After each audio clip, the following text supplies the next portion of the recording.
Hey everyone, this is Roshan. I'm one of the USM lead tutors here at Med School Tutors.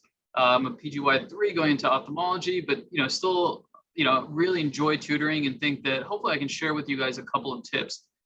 Just in advance, my webcam is being a little bit funny, so I just wanted to introduce myself in person, and then I'll be turning off my webcam, and then we're going to begin. If we have a chat box, so if anyone has any questions, definitely feel free. And then, I can try to answer them during the presentation, and at the end of the presentation, we'll have more than enough time for questions. So without further ado, let's get started. So, the topic today is finishing strong on step one. The big thing about this test is that, there's few other tests in any career where you have this true dedicated period. And as you guys know, the dedicated period can be very variable. The most common recommendations are about 5 to 7 weeks. And we want to make sure those last couple of weeks that you're making the right decisions to maximize your score. So before we begin, just wanted to give a quick introduction of what we do at MST. We do one-on-one online tutoring. We do everything from, pre-med, discussing kind of MCAT prep, all the way to residency and even for board prep. We've been going on for about 15 years. And the one thing that I think I really want to highlight is that, and this is something that I kind of really feel like it helps me benefit, is that we really are good about matching up the med students. We have med students, residents, and attendings, and we match them to each individual student based on their strengths and what type of tutor they're looking for. So tonight, we're going to talk about making a game plan, what not to do in your last 2 to 3 weeks of studying. And the biggest thing, and I think the biggest takeaway, is structuring your final weeks. And it's all about, I think, having a clear goal in mind and also maximizing, what you've been studying for this for a long time, technically since you began med school. So how are we going to finish strong?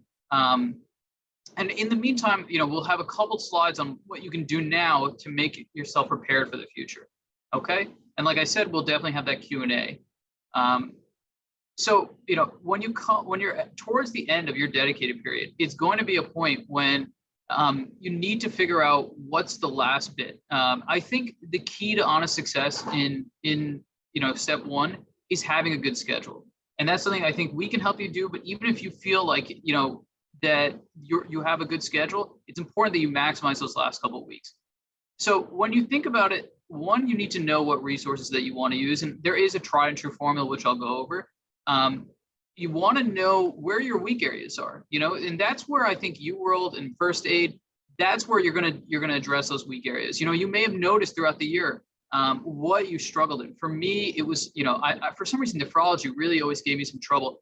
And I knew that going into my dedicated period, and I made sure that, for nephrology, I was being very cognizant when I was doing questions, when I was looking through first aid, that I had a little bit of more concentration on that. Make sure that you understand that this test is testing a large body of information. But what you want to make sure is that if something is high yield, from Pathoma or other UWorld, that's something you have to know. There will be some archaic, random facts that are expected of you on the test, and some of them you'll get, some of them you won't. But the questions that you do get, you really want to make sure that you're knocking them out of the park. And so that means you have to have a very good understanding of not only the high yield content, but different variations that they ask that content. And then the last thing is just planning kind of your assessments. So it's all about realistic goals, okay? When the number one thing I see with students is that their schedules will be have these unrealistic expectations. I think it's important to know very clearly how much time you have in the day, in terms of how much hours you feel like you can devote without burning out, knowing that this is a marathon. Have you built in flexibility? And I think that's an absolute key. If in the beginning, I think my mentality with my schedule was that I wanted to have every day packed, so I knew that I would be prepared. And then I quickly realized, I was starting a little bit of studying before dedicated, that you have to understand that life gets in the way. Sometimes you need a break. Sometimes, you have an event. And you have to have that built-in flexibility. It just gives you a relief, then you don't feel stressed and, fixate on, how am I going to get this? How am I going to follow my schedule if you work so hard on that schedule? So you have to build in some flexibility, some half days, some days where, you have maybe a range of questions that you want to get through. And burnout is a legitimate real thing. It's funny because most, my dedicated period was about 6 weeks. A lot of people's was 6 weeks. And I think that last week, I really felt myself burning out, really lacking motivation to study. But then I did step 2 and I did like a 2-week dedicated period, and I was in the same spot where the last week I was like really feeling like, oh, wow, I'm going to burn out. I can't do this anymore. So understand yourself and know, how much you can do and how over a long period of time. So one thing is in this, this bottom is that this I find really, really helpful. You have to have a very tangible, in my opinion, amount of expectations of what you want to do. So what I did when I did my program and what I do with my students is I'll literally take the amount of UWorld questions, I'll divide it by how many days I wanted to have been done with my first pass, going to my second pass. And that's something that we can always get into in like more of a one-on-one setting, how to go about that.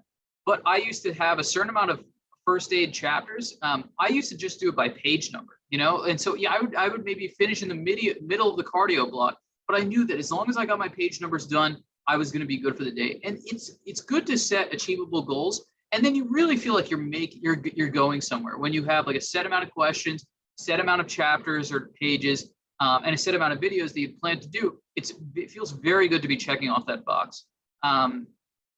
It's also important, and this is kind of what number 2 is talking about, is to take in some buffer time. Understand that you may not have the amount of time that you think you do, and giving yourself a little bit of wiggle room.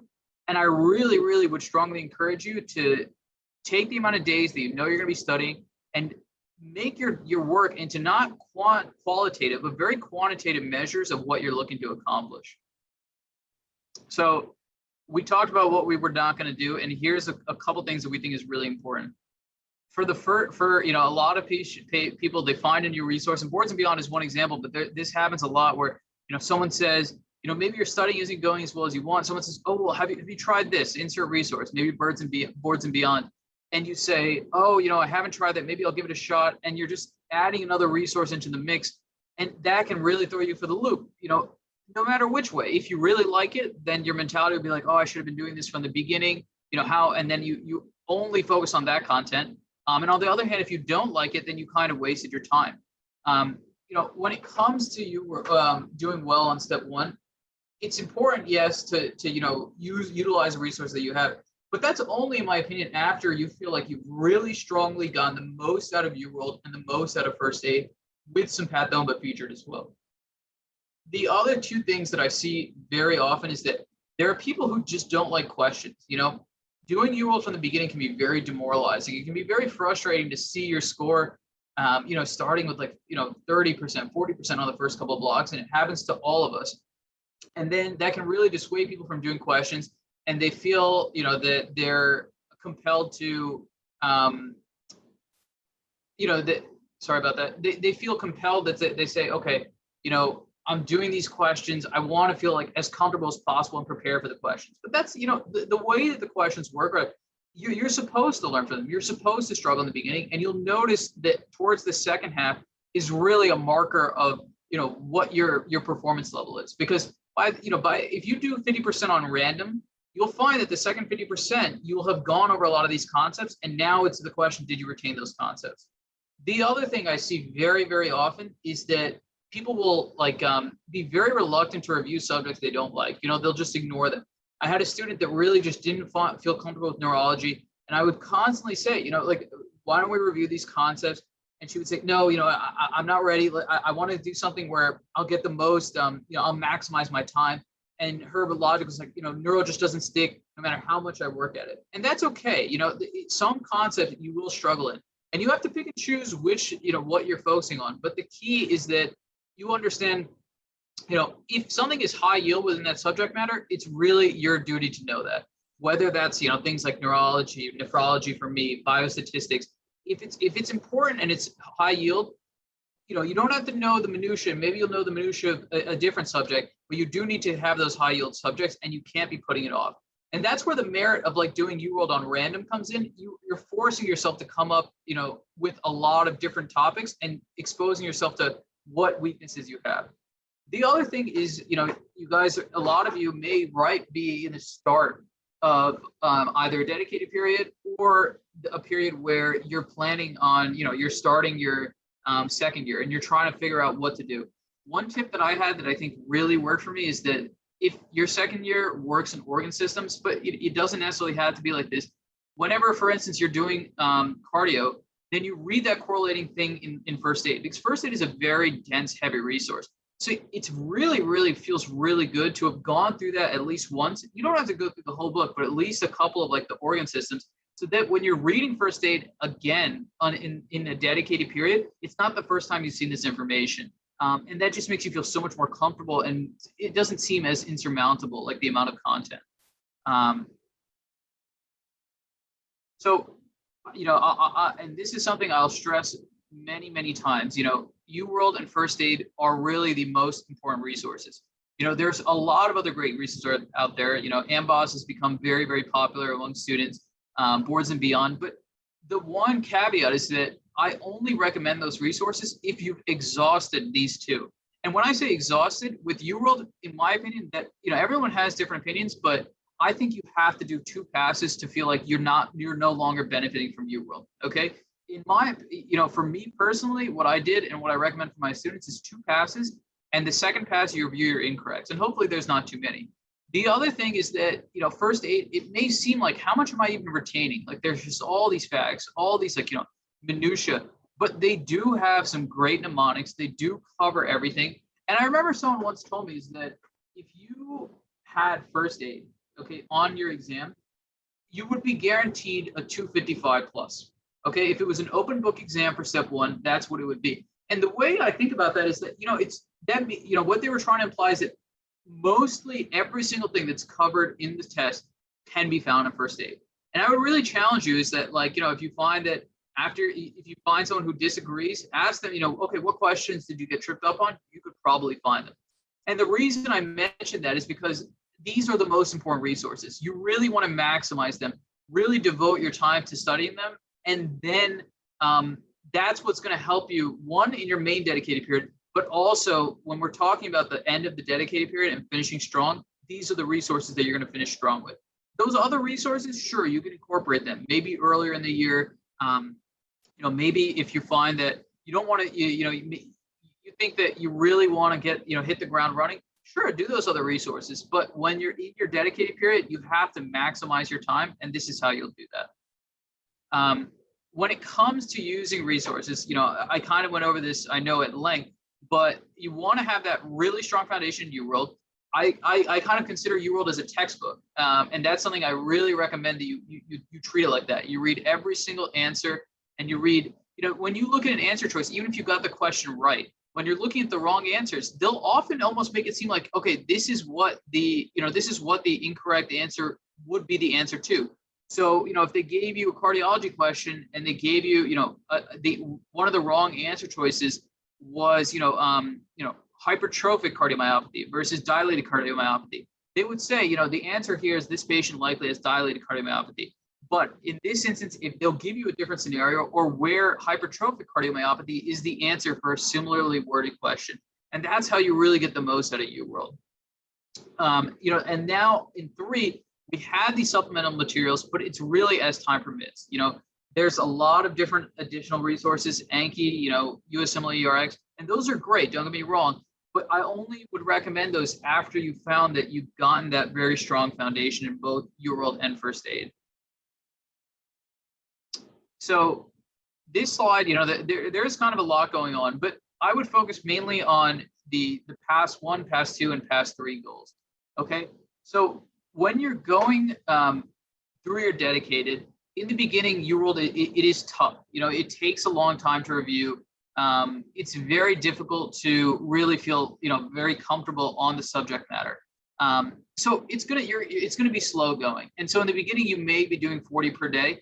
And the reason kind of dedicated, like, you know, the whole thing is under the dedicated, but I think it's really important to get your feet wet with UWorld, at least prior to dedicated. So you know how much time it takes to really review these questions, okay? In this instance, this is where you want to have a very broad understanding of the topics and understand, like, okay, this is what step 1 entails. Pass 2 is really once your dedicated is going to begin, you need to try to bump up that UWorld output, at least, like, you know, 80 a day to feel like, you know, you're really going through it, and let UWorld really figure out what you need to review. You know, what the beauty of UWorld is that, especially if you're doing it on random, you're solidifying concepts that you already know well, and then you're allowing yourself to figure out what are your weaknesses, what do you need to review. Sometimes that review entails, okay, a simple looking at first aid, making sure you have all the facts down. Occasionally, you may need to, go to, reference a YouTube video. Those are only for like, high yield concepts that you really want to be using an additional resource, but sometimes you need that. And that's where UWorld can really help you. And some people like to use notes. Some people like to use flashcards. This is the time for them. Now, in your past three, okay, this is kind of like, this is how I would describe, the first two, pass one and pass two, in my opinion, kind of represents when you're doing your first pass through UWorld. Pass three, this is exactly what you need to be doing. If you've seen these questions before, you're not going to necessarily memorize them. You can still get a lot from them, but you want to be doing over 120 UWorld questions a day. That's not possible for everyone, but it's something that if you can get to this output, one, you won't really have that test day fatigue because you'll be prepared of doing a high number of questions. But also, this is the time that you review areas that you really don't feel comfortable in. And this is the time where you're taking the time for, that rote memorization. These just things that, maybe a week or two before the test that you just kind of just have to know. And it's more, rather than getting, a broader understanding, these just like high yield facts. And that's where, Pathoma, it can really give you some of those facts. And even some your notes and your flashcards will bring that out too. I really, really want to harp on this slide. A couple things, I talk about using UWorld as a textbook. I, in my opinion, think it's absolutely critical that you do incorrect questions because that's where your weak area is, right? If you got it wrong, then there's a reason you got it wrong. So it's important that you understand, why you got the question wrong. And I think it's, one thing I recommend to my students is dissecting it into 3 different categories. Did I get the question wrong because it's a matter of content? In the sense that, I just didn't understand this concept. That's the most common by far. Did I also get this question wrong? And I see this more on MBEs and MBMEs because I just didn't really understand what the question was asking, okay? And then the last time is that, did I run out of time, okay? But all the time when you got a question wrong, it's usually, the majority of the time is because it's a concept, so you want to review that concept. And whether, everyone has different ways that they like to do it. Some people like to reference their own med school notes. Some people like to use videos. It's important to figure out what you like, but you need to figure out a way to address those weaknesses. It's good to do initially, in my opinion, start in tutor mode for UWorld. It'll help you understand things through. And, each time you finish, you do a question, you can read the explanation, solidify that since you just went through it. Towards the end, tutor mode, it just takes more time inherently, because each time you're losing your flow, you go from test taking mode to review mode, test taking mode to review mode. On the other hand, what you can do is go towards the end into a time mode.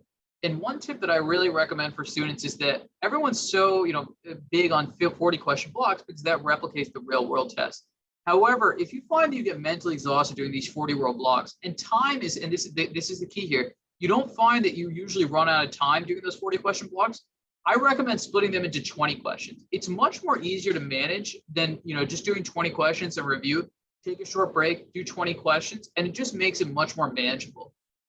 Another thing that I see very often is that I was even given this tip was to annotate first aid using UWorld. And frankly, if you're doing that much before you're dedicated, that's fine, and that can be very helpful.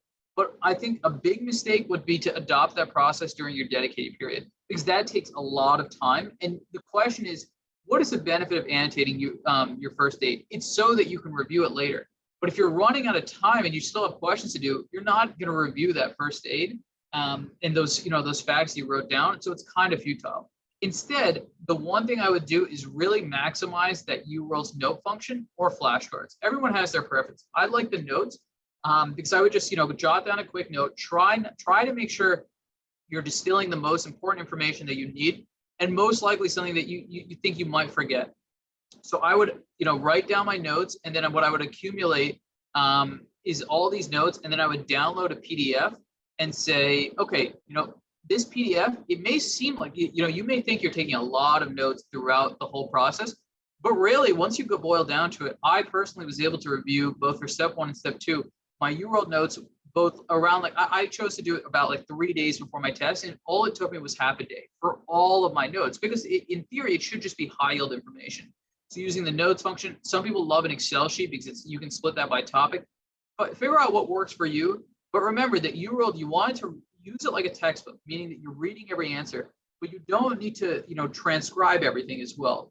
It's up to you to figure out what's important for you to transcribe, because, that's something you want to look back on later. And understand that, in order to really maximize taking these notes, you have to give yourself enough time to review them. And that's where we're going to discuss this a little bit later. When in your schedule, making sure you have appropriate blocks of time, so that in the end, you don't feel like you have all these things left to do, and you feel like, you're going into your test that you didn't feel like you were able to maximize all the prep you had done earlier. So when it comes to other Qbanks, I'm kind of just going to briefly touch on this. They at the end of the day, the more questions you see, the more you'll learn, and you get exposure to different questions. That being said, UWorld truly is the gold standard. Sometimes, the big thing I've noticed is that sometimes these questions are not necessarily testing either high yield content or content that you're going to be expected to be tested on step one. So then it becomes this really frustrating idea that you went through all this content and you studied it all, but it was kind of unnecessary. It was more than you possibly needed, and it is a time game.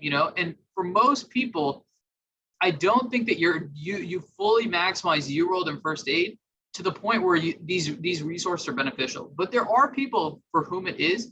And for if you think you're going to be getting your studying started from the get-go, the only thing I would recommend is that you do USMLE, RX, Kaplan, AMBOSS. You do these resources before your dedicated period, and try not to incorporate that into your dedicated period. So your dedicated period is solely focused on kind of high yield content. And we do have a couple questions that are springing in. We'll definitely try to address those at the end. So keep the questions coming, and I'll definitely make sure that we go over them. Another quick note about flashcards and notes: there is like this really strong, Anki crowd out there, and I respect it. And I have a lot of friends who had a great success with it. I've never been like a big flashcard person, but I really do see the value in it. But it is a long run sort of investment. It's not something that I would really recommend starting flashcards, for instance, in your dedicated period. I think it's good. This is, especially if you're starting, your second year, to experiment. I remember it took me a couple months within my first year to figure out what really worked for me from a study standpoint. And I even tried flashcards, didn't find that they really helped. So in the beginning of the year, experiment. Do you find that the flashcards really help you? If so, then definitely keep it going into the dedicated period, making sure it's high yield content that you're making. But on the other hand, I wouldn't just start this from the get-go. So that's why it's really important that you utilize it throughout your study period. And it really, the only time that I do say it can help is that if there's maybe like 40 or 50 high yield important facts that you just can't get down, definitely use those flashcards, help reinforce them, and just keep going. The other thing, and this is something, in the bottom of the slide, is that it's really important to, when you are using flashcards, that you're not overloading yourself. So yes, it's, important to review concepts, even if you do know them, because you can forget.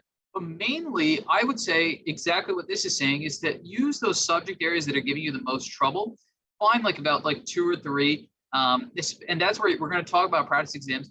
Figure out, okay, it was pulmonology, a little bit of biostats, and endocrine. I had trouble with those 3. Pick those 2-3 subject areas, either through UWorld or either through other ways, maybe Pathoma.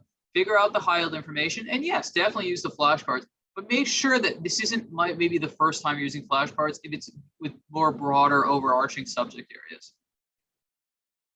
So it's about, another thing I really want to talk about is quality rather than quantity. And when I say that, it's that you have all these resources, and you'll hear a lot of people talk about resource fatigue, and it is a real thing. So in a perfect world, yes, you can use every resource to the exact amount that it should be used. You're using USMLE RX in the beginning, then you're transitioning to UWorld for your first pass, then you're doing first aid throughout the year. But life does get in the way. Sometimes you're just busy. Sometimes your med school is very demanding, and med school content doesn't always correlate with high yield, step 1 content. So it's important that, sometimes you have to make some, compromises. So it's important to pick specific topics for specific resources. So for instance, I used to watch specific YouTube videos on like very specific topics.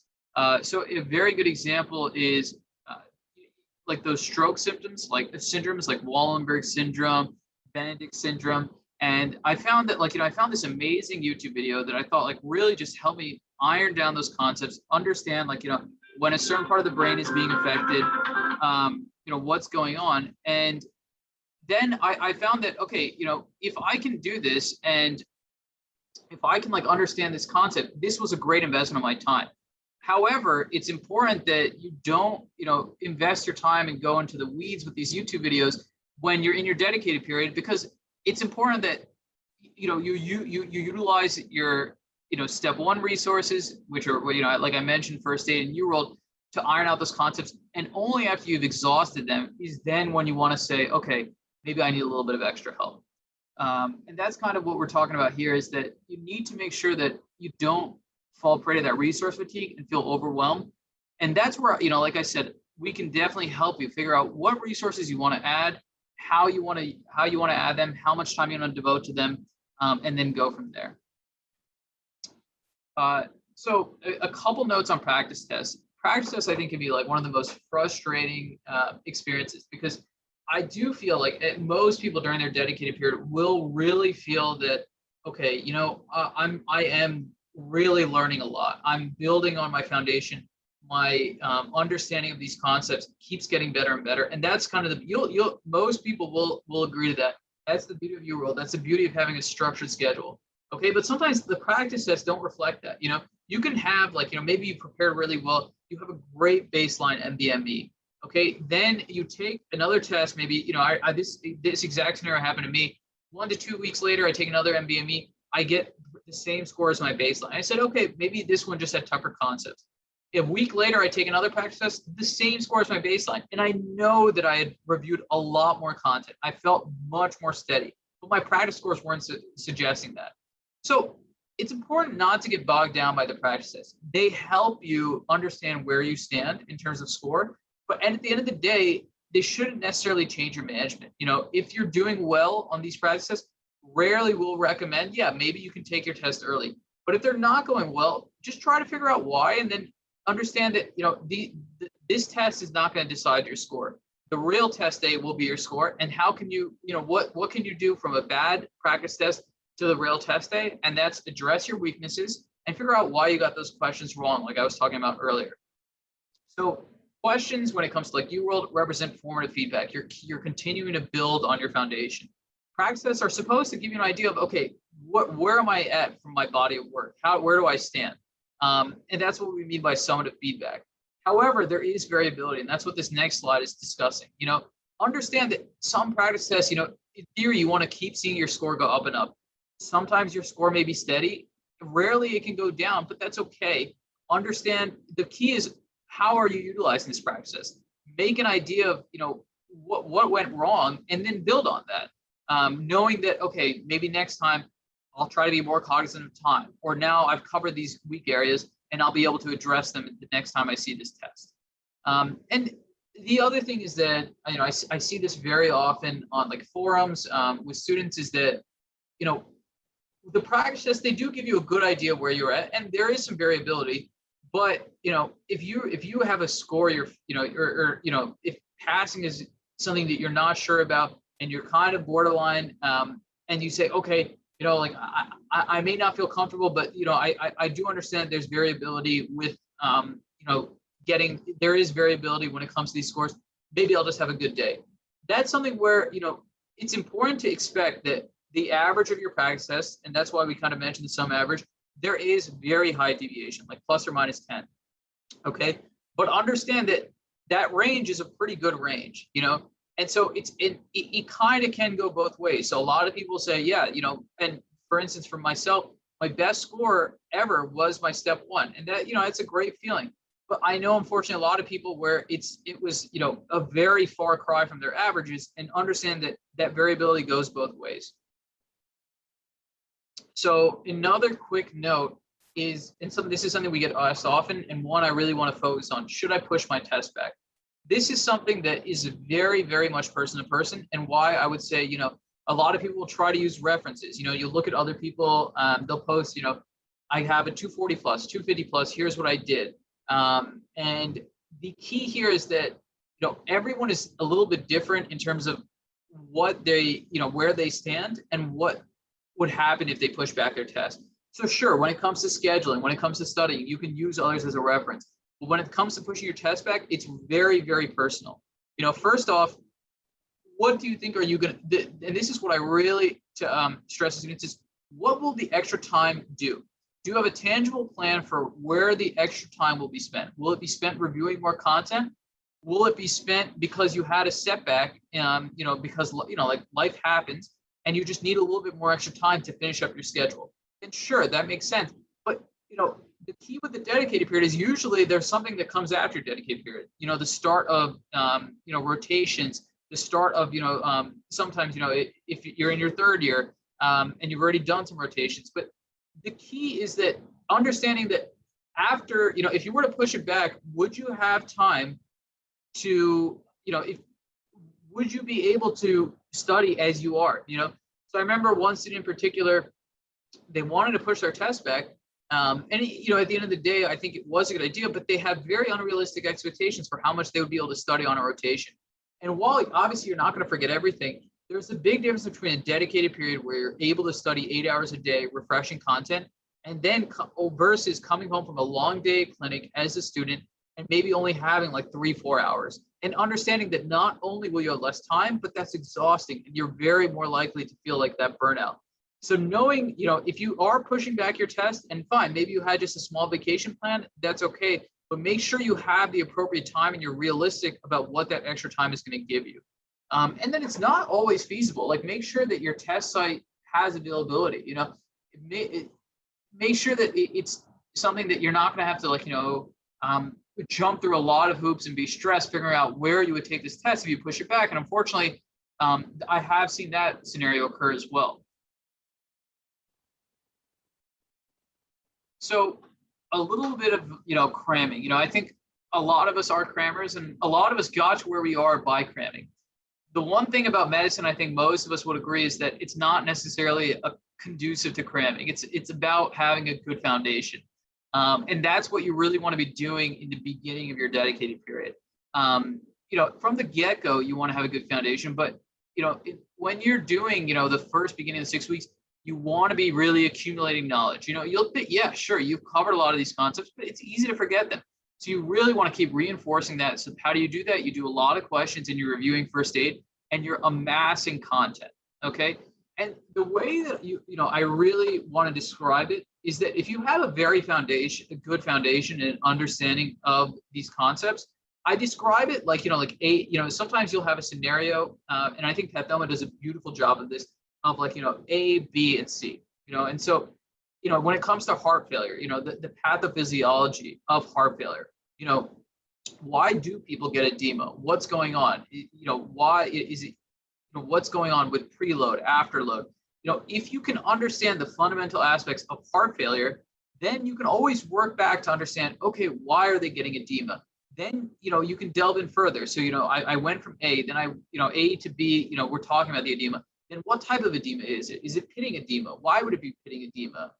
So it's if you can really understand the concepts of what exactly heart failure is, what's going on, why are we having retention? How is our body adapting? If you can understand those mechanisms, you don't always have to memorize like every little step, because you can work through that if you understand that concept. And that's something I really like to stress to my students, is that in the beginning of school, it's going to be hard to process all this information, but it's very important not to just be, doing rote memorization.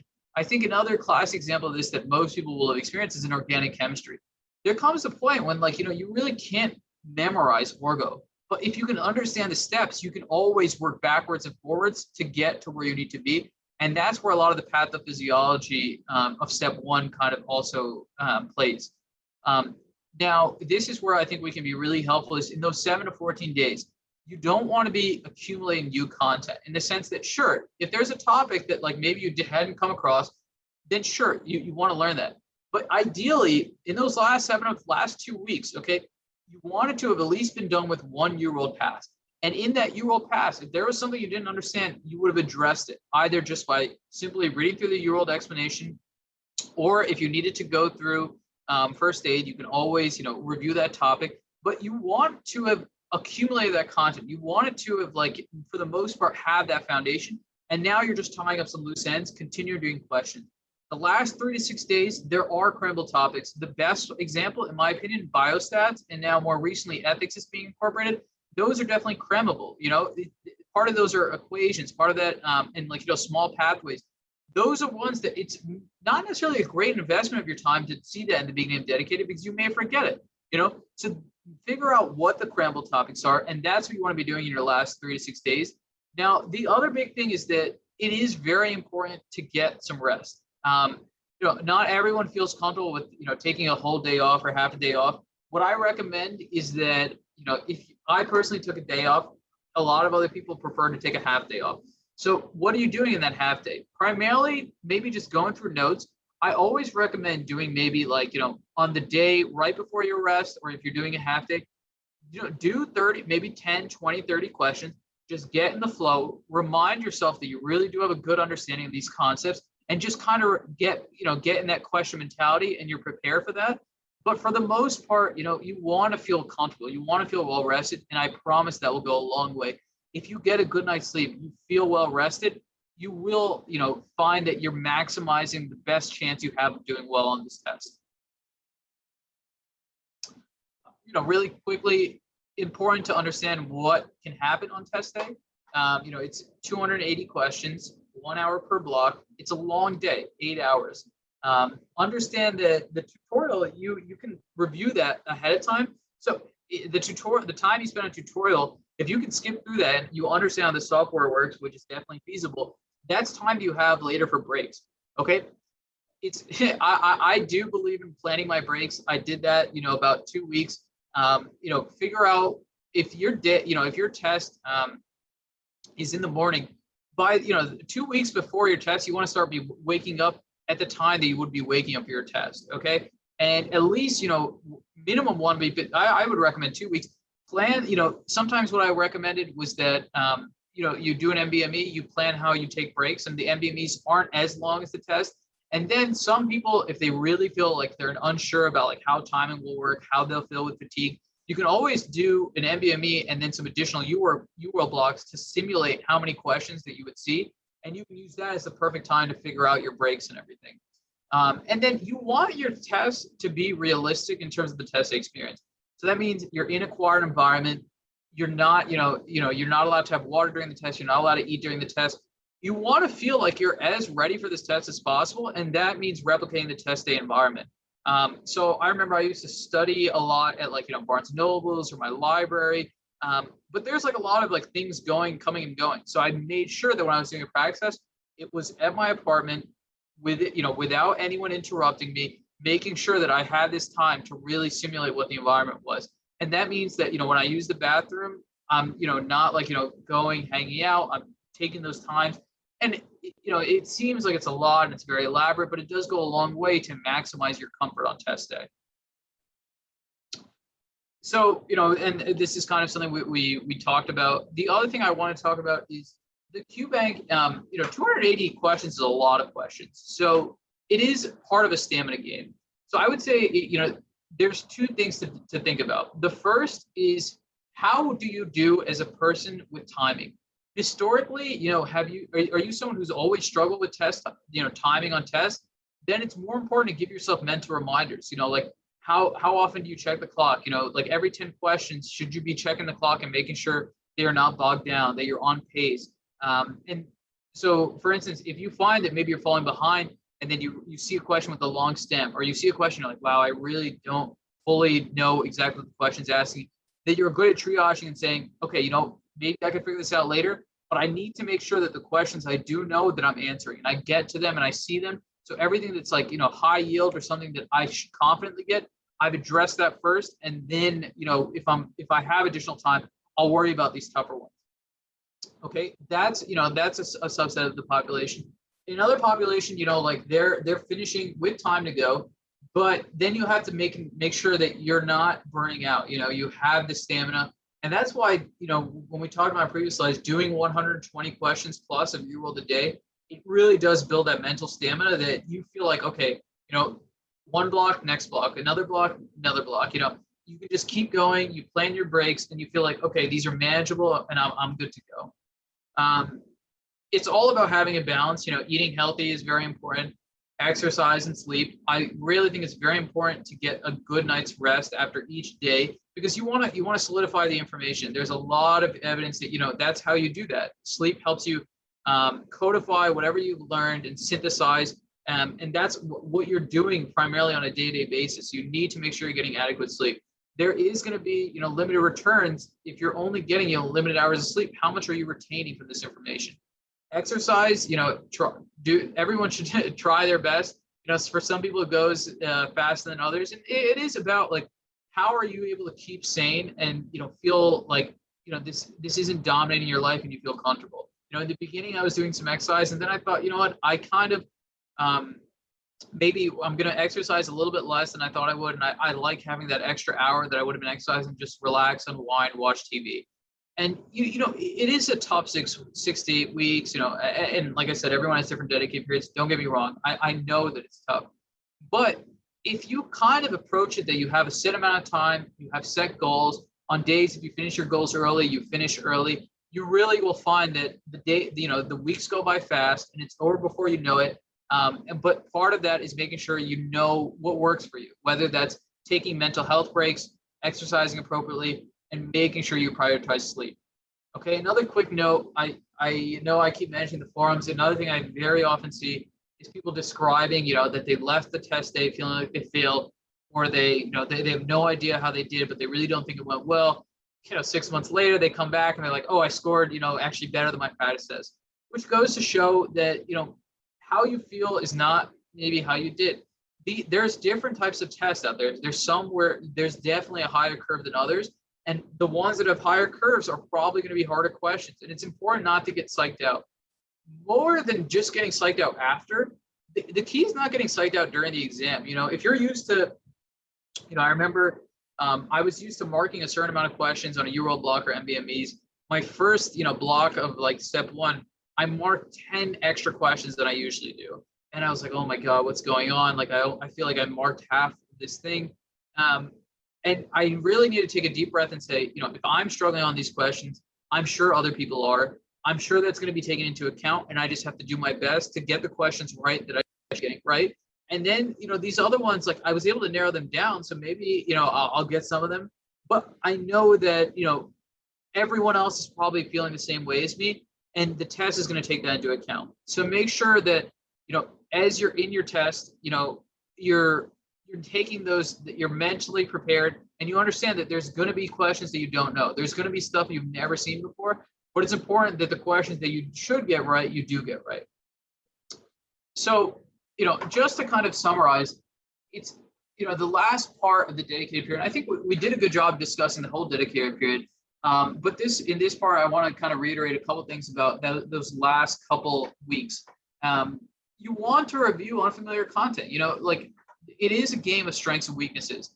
Over time, you'll get an idea of what your strengths really are. And for me, for instance, it was cardiology. I knew I didn't need to be like really fundamentally reviewing these cardio concepts, especially when it came to pathophysiology, because I felt comfortable with them. I felt like I was getting most of those questions right. And so when it came time to make hard decisions of, there's only a certain amount of topics I'll be able to review going forwards, important to understand what are you good at, and for me, for instance, cardio, I said those last 2 weeks, the last 2-3 weeks, I don't need to worry about as much about cardio. If it comes up in a question, sure, I'll do the question, but I'm not going to, do that first aid. I'm not going to review that pathoma chapter. But on the other hand, my weaknesses, those are what I need to make sure I'm still addressing within those last 2-3 weeks. Questions.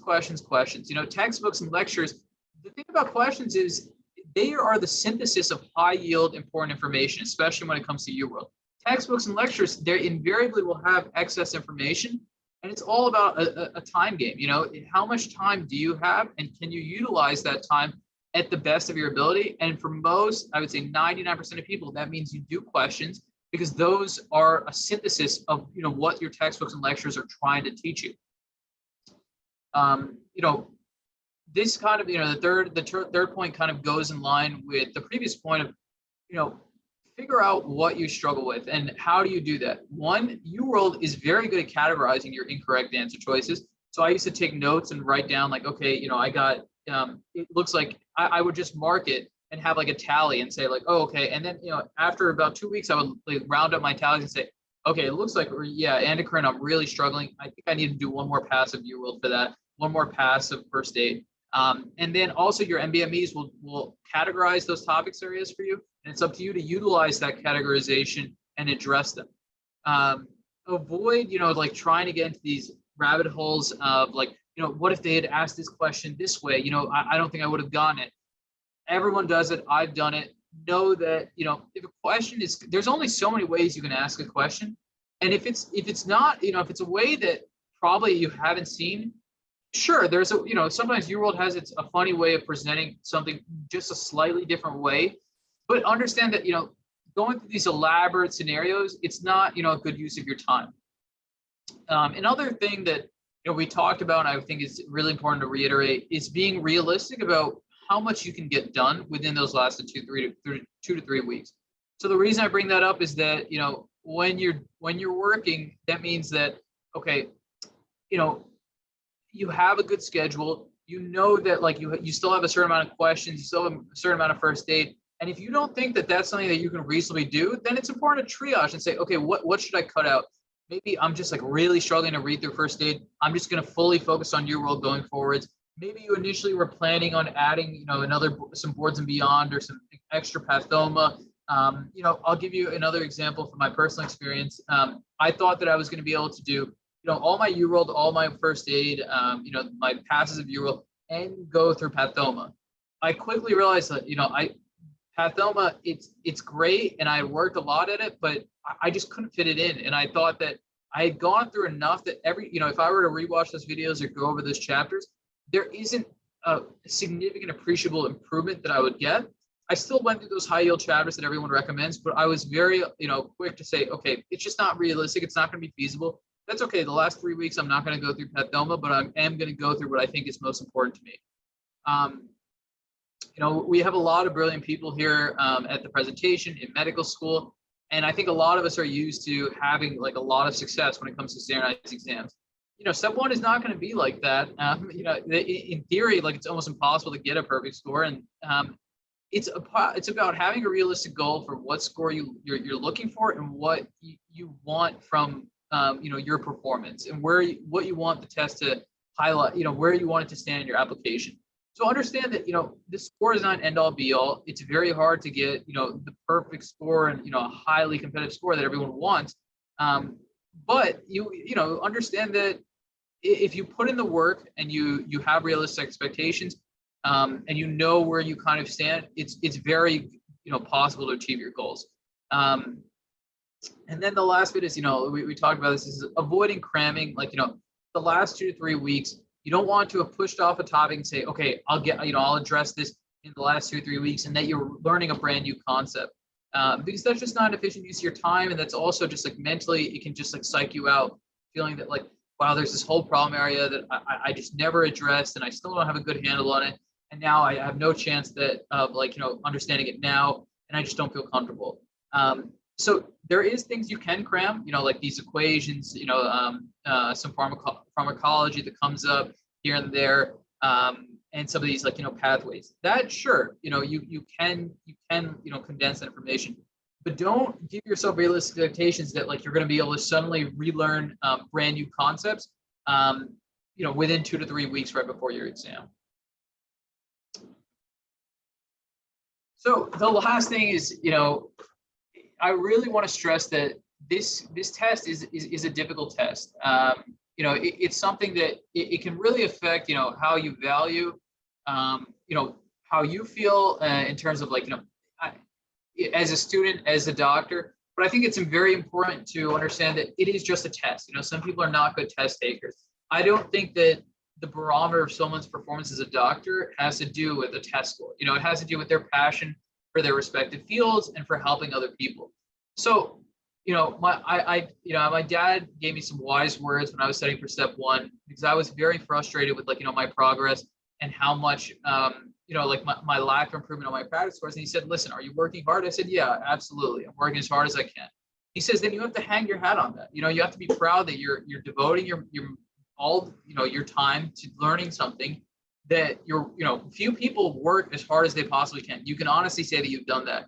And that's a good lesson that, going forwards, if you ever have something, even in your personal life, non-academic, non-related to medicine, that you find that you really have to work absolutely as hard as you possibly can, that you're capable of that. And that alone is, an invaluable experience when it comes to studying for step one. You will get through this, you will finish, and it's a tough couple, weeks, and, it's a tough year, but you'll be very, very pleased about the body of work and the foundation that you develop after this dedicated period. You'll really feel confidently about being a doctor. Right now I'm an ophthalmology resident, but I'll still have family members asking about certain aspects of medicine, about medications, what my thoughts are. And I do feel like I'm informed and comfortable enough not to make recommendations, but enough that I can help explain things. And that's a really good feeling, to feel like I have that foundation. So just, believe in yourself, stay positive, and just know that, we believe in you too. Just do your best, and know that as long as you put, you can tell yourself that you're not making any excuses, you're putting in the effort. It's very important to be proud of that.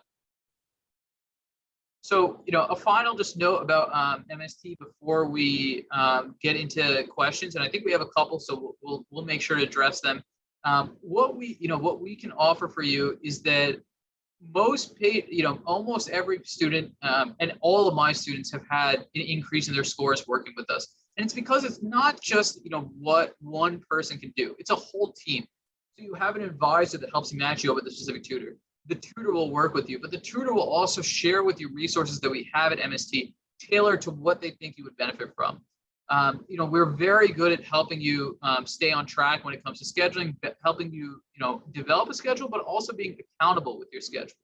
And that's where, we can really help. And it's not just when it comes to studying. We can also mentor when it comes to residency advising, helping you say, like, yeah, when I was in your shoes, this is what I did in terms of research, asking for letters of recommendation. And, even if you find that, okay, maybe you think you have a good grasp, you have the scheduling down, just one thing that I find really helpful is like a one-time meeting session, just making sure you're on the right track, making sure that you have the right game plan, and knowing that, okay, other people who've had success with their scores had a similar approach or had a different approach, but they kind of agree that, okay, this could work. This would get you in a good place. And you're always more than welcome to give us a trial, and just see if it works for you, and then go from there. So without further ado, let's do some questions. So we have a couple in the chat, and I'm going to start from the beginning. So, okay, one is someone was asking if we're sharing. We will be recording this. So someone talked about clearing their flashcards. So this is that's like a specific question, because I do believe that it's possible to clear flashcards / notes from UWorld. But the one thing I love about UWorld is they're very, very flexible. If you just email them or contact them and say, hey, I'm having trouble clearing my notes or something, is there any way, for my new pass, I can clear everything? They'll make it work. They're very, very good people there. They're very nice, and they'll figure out a way to help you figure that out. We have some other questions about, specific resources. I don't want to go into that too in depth, because there are a lot of resources out there. The one thing I would say is that it's all about finding out what works well for you. And if you find that a resource, you're really benefiting from it, whether or not it's something that is quote unquote high yield, then yeah, fine, by all means go along with it. But the key here is understanding that that should be a supplement. These additional resources, they should be in addition to UWorld and First Aid, and they should not be substituting them in place of them. And so that's, as long as you're aware of that and you're making sure you're taking advantage of the resources otherwise, then yeah, by all means, if you think that another resource is really good, give it a shot. But, there is like that sunk cost bias where if you bought a subscription service and you find that you don't really like it, I know it's frustrating, we don't have a lot of money, but don't, count your loss and say, okay, I don't think this is really going to help me too much. let me just go ahead and, go back to what I was doing.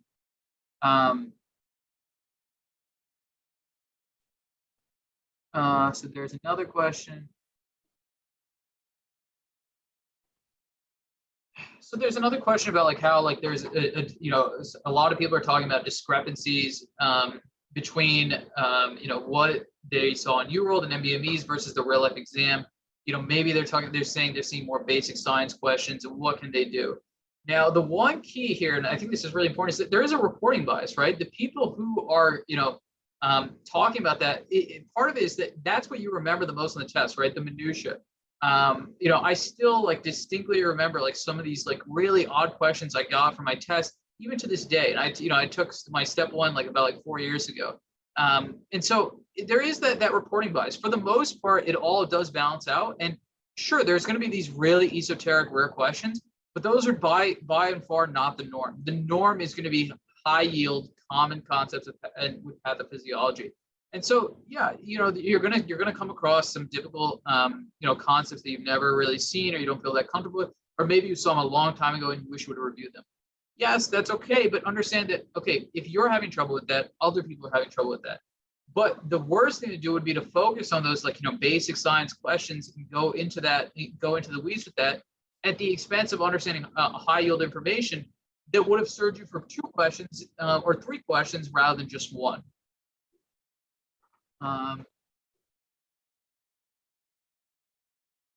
So, there's a couple of questions specifically about scores. That's something that I don't want to go into too in depth. The one thing is, yes, improvement is possible in many, many ways. But that's where maybe meeting with someone on a per basis, understanding, where, how your score is coming from, dissecting what what's going on. It's important to have realistic expectations, but it's also like, we need a lot of context to give you an idea of how you can improve. We need to know where you are in your studying, how much have you done to say, okay, can you go from a certain score? The question was, is it possible to go from a 190 to a 250? I mean, anything is possible, but we have to know where you're at first and how much you've been doing to give you a recommendation of that.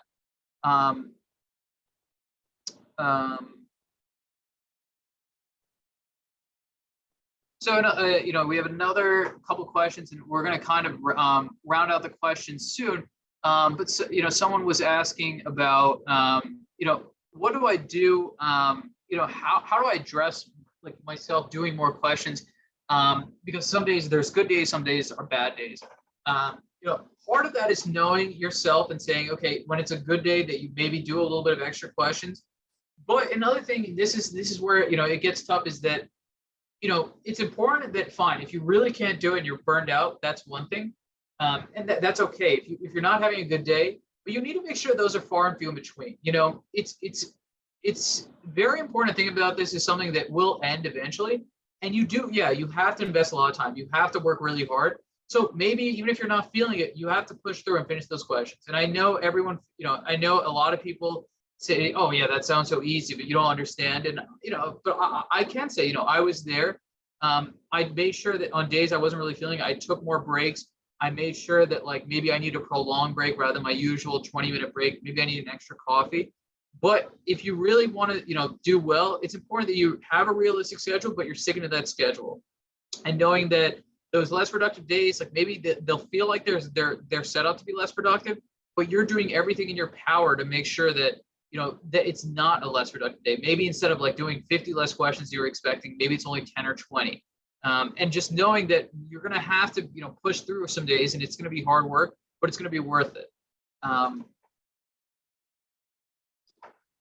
So we had another question about like a foundation course that MST offers. So for the most part, we do tutoring. And it will be like kind of individualized tutoring. And that's, if you kind of just schedule a trial session with us, we can kind of discuss like, how the tutoring structure works. We do it from person to person. So that's where I think just reaching out to us on an individual basis, we can discuss kind of how we help you develop that step 1 foundation. Someone's asking about, high yield topics. That's something that as you go through UWorld, the more you do, the more you realize this is coming up a lot. That's probably high yield. Pathoma, the Sitar will discuss, okay, this is particularly high yield. The more, the way you think of it is just the more you see something, the more likely it's probably high yield. It's hard to discuss, dive down to specifically what topics are high yield, but it's important that like you understand that, oh my God, this is like the fourth time I've seen this question asked like this. And this is like the third time, I see answer choices very similar to this. If you see that that's the case, it's probably something worth really understanding fundamentally.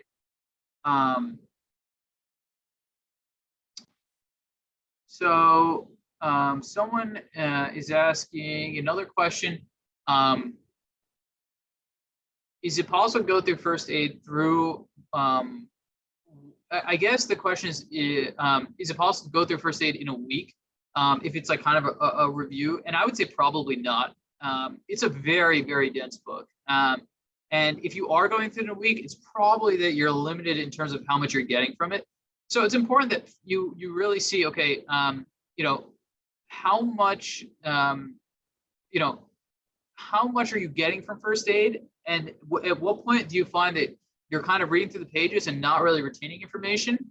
Versus like, okay, that's why I had very realistic goals. I think I was supposed to read 17 pages a day, not a lot, but it was a very easy chunk in terms of like, okay, and those 17 pages, if I recall, I used to start at 8 and I didn't finish until 11:30 because I was making sure that each page and each point I really dialed down. If there was a mnemonic for something high yield, I really knew that mnemonic, because you'll notice that on the test day and when you start doing questions, those mnemonics do come to you, like especially if you've seen them more and more. So I guess the point I'm trying to make is you don't want to rush through first aid. It's not easy to go through, but if you want to make the experience at all easier, that means starting it in the beginning of the year, months before you've done first aid, so you at least recognize what you're reading. You've seen those pages before.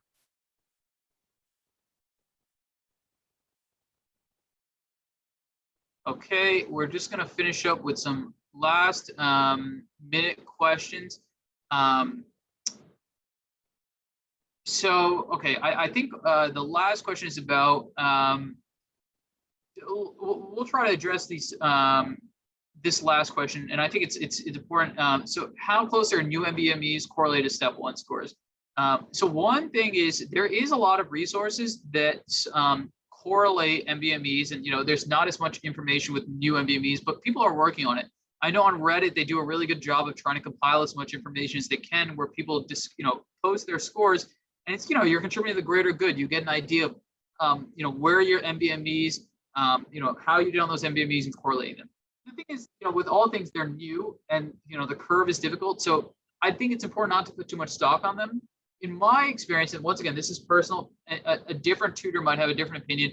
For me and my students, I've found that if you really want to get a good idea of where your score is kind of headed, there's a very good resource. I think it's very easy to find on Google, where you correlate, and you correlate your UWorld average, and that, in my opinion, is very consistent with like what averages you're getting on blocks with how you end up doing on the exam, with the caveat that if it's like and this is where it works best if you've done a first pass, I recommend to my students, and I say the last 50%, okay? And that's hard to like get an idea of like, because it's an accumulated thing. But if you kind of like, you can do some math, and I actually encourage my students to do this if they really want to know where they stand, is that they calculate how they've been doing. You can even just, guesstimate as you're reviewing 2 tests, when you have 50% of questions remaining, for those 50%, what were you averaging on your blocks? Were you averaging 74%? Were you averaging 76%? Were you averaging maybe 80, 85? Were you averaging a little less, like 60, 65?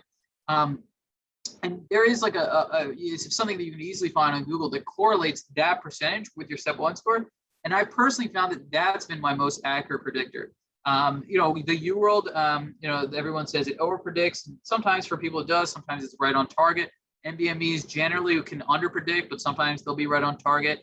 And everyone will have like different opinions about prediction. But I think the more data points you have, the better. So if you have MBMEs, you have UWorld self-assessments, and you have your UWorld percentages, you can get yourself a pretty good average and say, okay, this is probably realistically where I'm at, knowing that there's a higher standard deviation on this test compared to other standardized tests, where I would say for most people it's a plus or minus 10. So, if you've been averaging, everything is pointing towards you've been averaging 240, you very well could get a 250, but you very well could potentially get like a 230. So without, I think with that, we're going to finish up the webinar.